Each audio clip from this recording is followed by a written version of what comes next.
এই মুহূর্তের সবথেকে গুরুত্বপূর্ণ আপডেট। টেট পরীক্ষার দিন এই সব নির্দেশ না মানলে পরীক্ষা দিতে পারবেন না। কি কি নির্দেশ জারি করলো শিক্ষা দপ্তর দেখে নিন। প্রাইমারি টেট পরীক্ষা আগামী 11 ডিসেম্বর অনুষ্ঠিত হতে চলেছে। গোটা রাজ্যে সেই অনুযায়ী প্রস্তুতিও চলছে জোর কদমে। এই বছরের টেট পরীক্ষায় নেওয়া হয়েছে একাধিক পদক্ষেপ। কিছুদিন আগেই নবান্নে টেট নিয়ে বৈঠকও করা হয়, সেখানেও বেশ কিছু সিদ্ধান্ত নেওয়া হয়। টেট পরীক্ষার দিন পরীক্ষার্থীদের যে সমস্ত নিয়মগুলি মানতে হবে সেগুলি এক নজরে দেখে নিন। মাধ্যমিক শিক্ষা পর্ষদ এই বছরের টেট পরীক্ষা নিয়ে বাড়তি সতর্কতা অবলম্বন করেছে। টেট পরীক্ষা কেন্দ্রগুলিকে নিশ্চিদ্র নিরাপত্তার বেড়াজালে মোড়া হচ্ছে। সব দিক থেকেই ব্যবস্থা নেওয়া হয়েছে। এর থেকে পরীক্ষার্থীদের উদ্দেশ্যে বিস্তারিত গাইডলাইনও পাঠানো হয়েছিল।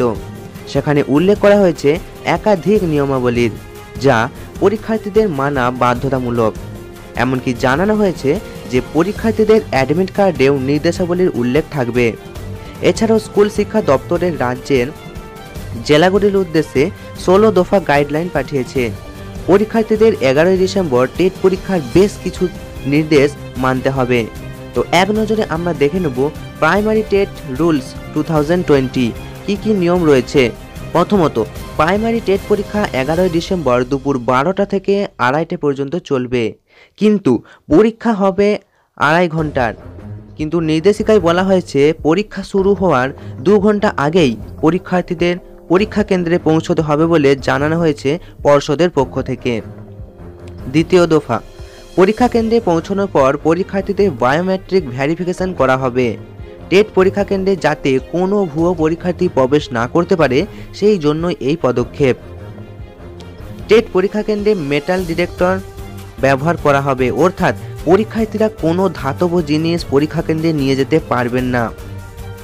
এছাড়াও নির্দেশিকায় আরও বলা হয়েছে পরীক্ষার্থীরা পরীক্ষার হলে কোনো খাদ্যদ্রব্য নিয়ে যেতে পারবেন না। পরীক্ষা কেন্দ্রের বাইরে ব্যাগ, পেন্সিল বক্স, কাগজ ইত্যাদি বস্তুসমূহ রেখে পরীক্ষার্থীদের প্রবেশ করতে হবে। এছাড়াও পরীক্ষা কেন্দ্রে ঘড়ি পরে প্রবেশ করাতেও রয়েছে নিষেধাজ্ঞা। এছাড়াও নির্দেশিকায় বলা হয়েছে পরীক্ষা কেন্দ্রে কোনো ইলেকট্রনিক গ্যাজেটস পরীক্ষার্থীরা নিয়ে যেতে পারবেন না। স্পিকার, হেডফোন এবং অন্যান্য ইলেকট্রনিক্স বস্তু নিয়ে পরীক্ষা কেন্দ্রে প্রবেশ করা নিষেধ। পরীক্ষা চলাকালীন পরীক্ষার্থীরা পরীক্ষা কেন্দ্র থেকে বেরোতে পারবেন না।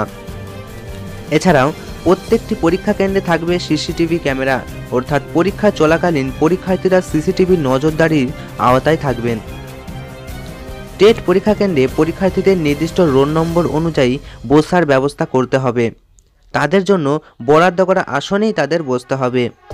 এছাড়াও আরও বলা হয়েছে পরীক্ষার হলে একটি বেঞ্চে 4 জনের বসার ব্যবস্থা করা হবে। পরীক্ষা কেন্দ্র সংলগ্ন স্পর্শকাতর এলাকায় ইন্টারনেট পরিষেবা বন্ধ রাখা হবে। পর্ষদের তরফ থেকে টেট পরীক্ষার্থীদের ইতিমধ্যেই অ্যাডমিট কার্ড দেওয়া শুরু হয়েছে। টেট পরীক্ষার দিন পরীক্ষার্থীদের ওই অ্যাডমিট কার্ডটি অবশ্যই নিয়ে আসতে হবে। অ্যাডমিট কার্ডে উল্লেখিত নির্দেশগুলিও পরীক্ষার্থীদের পড়ে নিতে হবে। এছাড়াও আরও বলা হয়েছে পরীক্ষা কেন্দ্রে পুলিশ মোতায়েন থাকবে। এছাড়াও পরীক্ষার্থীদের যে কোনো সুবিধা অসুবিধায় হেল্পলাইন পরিষেবাও চালু থাকবে। পরীক্ষার্থীরা যে কোনো সমস্যায় পড়লে উক্ত নম্বরে যোগাযোগ করবেন। আরও বলা হয়েছে পর্ষদ যে গাইডলাইন প্রকাশ করেছে এবং পরীক্ষার্থীদের অ্যাডমিট কার্ডে যে নির্দেশগুলি বর্ণনা করা থাকবে সেগুলি পড়ে পরীক্ষার্থীদের পরীক্ষা কেন্দ্রে যেতে হবে। যদি কোনো রকম শৃঙ্খলা ভঙ্গ করা হয় অথবা নিয়ম না মানা হয় তাহলে তার পরিপ্রেক্ষিতে কঠোর ব্যবস্থা নেওয়া হবে। অর্থাৎ টেট পরীক্ষার সার্বিক সফলতায় রাজ্য সরকার থেকে শুরু করে রাজ্য প্রশাসন এবং প্রাথমিক শিক্ষা পর্ষদ তৎপর। টেট পরীক্ষা এবং টেট পরীক্ষা কেন্দ্রগুলির শৃঙ্খলা রক্ষায় কোনো রকম গাফিলতি রাখা হচ্ছে না। অর্থাৎ সার্বিক দিক থেকে সতর্কতার আবরণে যে 2022 প্রাইমারি টেট পরীক্ষা হতে চলেছে তা বোঝাই